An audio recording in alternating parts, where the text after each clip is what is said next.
Hello, welcome back to the CADirect training course. In today's lesson we will go over the object snap function as well as the zoom function. Object snap is used when CADirect prompts you to place an object. It allows you to place objects very accurately. Now we will cover the various types of snaps and their uses. The first of which is the endpoint function. Now this snaps to the closest endpoint of a line, arc, or polyline segment. So you'll place your cursor on the object close to the end and the cursor will snap like a magnet to the end of the line. The next is the midpoint function.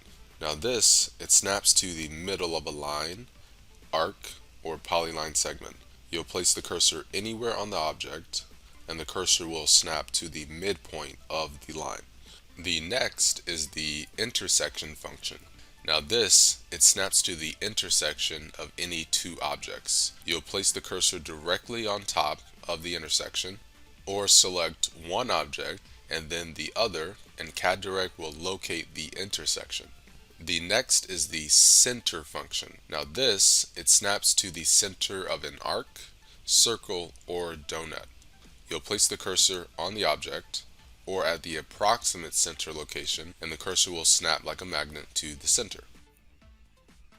Now the next is the quadrant function. Now it snaps to a 12 o'clock, 3 o'clock, 6 o'clock, or 9 o'clock location on a circle or ellipse. You'll place the cursor on the circle near the desired quadrant location and this cursor will snap to the closest quadrant. The next is the tangent function. Now this calculates the tangent point of an arc or circle. You'll place the cursor on the object as near as possible to the expected tangent point.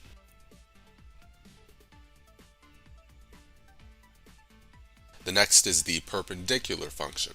This snaps to a point perpendicular to the object selected. You'll place the cursor anywhere on the object and then pull the cursor away from the object and press the left mouse button.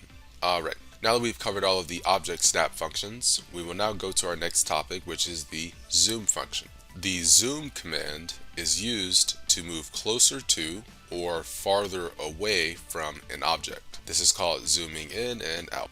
Now you'll use this function by going to the View tab on the ribbon, then the navigating panel, select the down arrow, and you'll see a list of the most common zoom tools. And here's an example of how this works. Alright, with all that being said, that is all we have for today's lesson. I appreciate your time and I shall see you on